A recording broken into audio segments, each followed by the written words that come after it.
اپنے آپ کو دوسرے کے سامنے شرمندہ کرنا پڑتا ہے. تو وہ کہہ رہے ہیں ایسے لوگ دیکھے ہیں ہم نے جو کہ کل جو لوگ ریشم پہنتے تھے وہ آج کوچہ و بازار کے اندر بک رہے ہیں. خاک میں لتھڑے ہوئے، خون میں نہلائے ہوئے.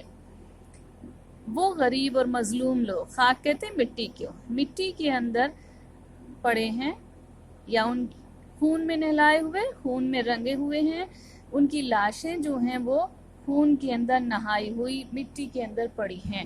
تو شاعر جو ہے اصل میں کیا ہے، جو اس ظلم کی طرف اشارہ کرنا چاہتا ہے جو عوام کے اوپر طاقتور طبقہ کر رہا ہے. اب اس کو وہ الگ الگ طریقے سے دکھاتا ہے کہ کس طرح جو مجبور انسان ہے اس کے ہاتھ میں کچھ نہیں ہوتا بیچارے کے پاس، کیونکہ طاقت تو جن کے ہاتھ میں ہوتی ہے چلتی تو سماج میں اس کی ہے. تو وہ کیا ہے، ایسے لوگوں کو انہوں نے دیکھا جو کہ جن کے پاس کچھ نہیں ہے اور جو مظلوم ہیں اور جن کے اوپر ظلم کیا جا رہا ہے. جسم نکلے ہوئے امراض کے تنوروں سے، امراض کہتے ہیں مرض کی جمع ہے امراض، امراض کا مطلب ہے بیماریاں. تنور کہتے ہیں تندور جو ہوتا ہے نا، بھٹی. تو شاعر کہہ رہا ہے کہ ان مظلوم لوگوں کے جسم جو ہیں وہ کاہے سے، یہ جو مرض ہیں بیماریاں ہیں، ایسا لگتا ہے بیماریوں کے تندوروں سے ان کے جسم نکلے ہوئے ہیں. یعنی یہ ہے کہ وہ بیمار ہیں، ان کو بیمار بنا دیا ہے ان کی تباہ حالت نے. دیکھو ایک بات یہ ہے کہ جو فیض ہیں ان کے زمانے کے اندر پہلی جنگ عظیم ہوئی، پہلی جنگ عظیم جس میں ہندوستانی نہ چاہتے ہوئے بھی انگریزوں کے ذریعے جنگ میں جھونک دیے گئے. تو شاعر جو ہے وہ کیا کہہ رہا ہے کہ جو لوگ ہیں وہ جنگ نے لوگوں کو تباہ کر دیا. ان کی لاشیں جو ہیں وہ خون کے اندر پڑی ہوئی ہیں، خون میں لپٹی ہوئی، خاک میں پڑی ہوئی ہیں. تو اس طرف بھی اشارہ کر سکتا ہے شاعر جو یہ مصرع ہے. اور اس سے تباہی سے کیا ہوا کہ بہت سارے لوگ جو ہیں وہ کیا ہیں، مریض بن گئے ہیں، طرح طرح کے امراض میں مبتلا ہو گئے ہیں. تو یہ بات جو ہے وہ غریبوں کو تباہ کر دیا ہے. کس نے؟ لوگوں کے، طاقتور لوگوں کے بربریت نے، ظلم نے. اب کہہ رہے ہیں پیپ بہتی ہوئی گلتے ہوئے ناسوروں سے. ان کے جسموں سے کیا ہے، پیپ بہ رہی ہے. اور ناسور کہتے ہیں وہ زخم جو کہ بھرتا نہیں ہے، جو کہ کیسا ہوتا ہے، ہرا رہتا ہے ہمیشہ. تو شاعر کیا کہہ رہا ہے کہ وہ لوگ بیچارے جو ظلم اٹھایا ہے جن لوگوں نے، ان کے جسموں کے اندر ایسے زخم ہو گئے ہیں جو کہ ناسور بن گئے ہیں، یعنی وہ کبھی نہیں بھریں گے. تو یہ زخم جو ہیں وہ صرف ظاہری تھوڑی ہیں. جسم پر جو زخم ظاہری نظر آتے ہیں ان کے علاوہ بھی بہت سے ایسے زخم ہوتے ہیں، یعنی دکھ ہوتے ہیں، ان کو بھی ہم زخم کہہ سکتے ہیں. وہ دکھ جو انسان کو ہمیشہ اس کی شخصیت سے، اس کی ذات سے، اس کے وجود سے لپٹ جاتے ہیں. تو شاعر وہ ایسے دکھوں کو ناسور کی طور پر استعمال کر رہا ہے. ناسور وہی دکھ جو ختم نہیں ہوئے. تو یہ کیا ہے، عوام جو ہے ایسے دکھوں میں پس رہی ہے. لوٹ جاتی ہے ادھر کو بھی نظر کیا کیجئے. تو ان دکھوں کی طرف اشارہ کر رہے ہیں شاعر، جو عوام ہیں، جو غریب ہیں، مظلوم ہیں، ان لوگوں کے دکھوں کی طرف اشارہ کرتے ہوئے کیا کر رہے ہیں، لوٹ جاتی ہے ادھر کو بھی نظر کیا کہیے. یعنی میری نظر ان کی طرف لوٹ جاتی ہے. میں اب کیا کروں کہ وہ تو میرے سامنے ہیں، جو مظلوم ہیں وہ میرے سامنے ہیں، تو میری نظر ان کی طرف لوٹ رہی ہے.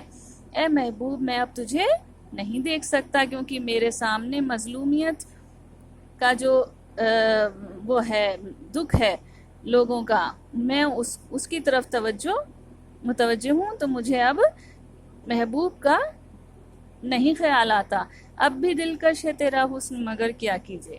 شاعر کیا کہہ رہا ہے کہ بے شک اب بھی محبوب تیرا حسن دلکش ہے، خوبصورت ہے، اب بھی تو خوبصورت ہے، لیکن تیری خوبصورتی کے بجائے میری نظر اب کس پر ہے، غریبوں پر ہے، مجبوروں پر ہے، ان لوگوں پر ہے جو کہ ظالموں کے ظلم کا شکار بن رہے ہیں. اور بھی دکھ ہیں زمانے میں محبت کے سوا. شاعر کیا کہہ رہا ہے کہ بے شک اب مجھے سمجھ میں آیا کہ بہت سے دکھ ایسے ہیں زمانے کے اندر جو محبت کے علاوہ بھی ہوتے ہیں.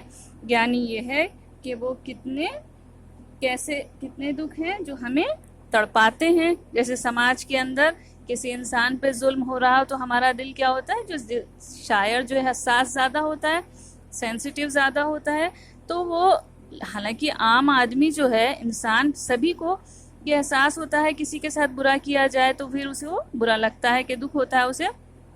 تو شاعر کہہ رہا ہے کہ مجھے اب سمجھ میں آیا کہ محبت کے علاوہ بھی زمانے کے اندر اور بہت سے دکھ ہیں اور بہت سے غم ہیں جو کہ مجھے پریشان کر رہے ہیں, مجھے میرے ذہن کو میرے دل کو متاثر کر رہے ہیں. تو اب میں کیسے تیرے دلکش حسن کی طرف دیکھوں.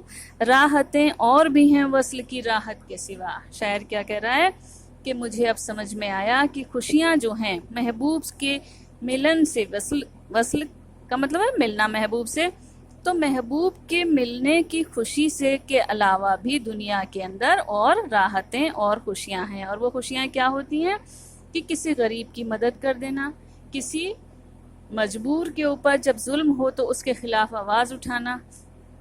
تو یہ چیزیں جو ہیں یہ بھی انسان کو خوشی دیتی ہیں.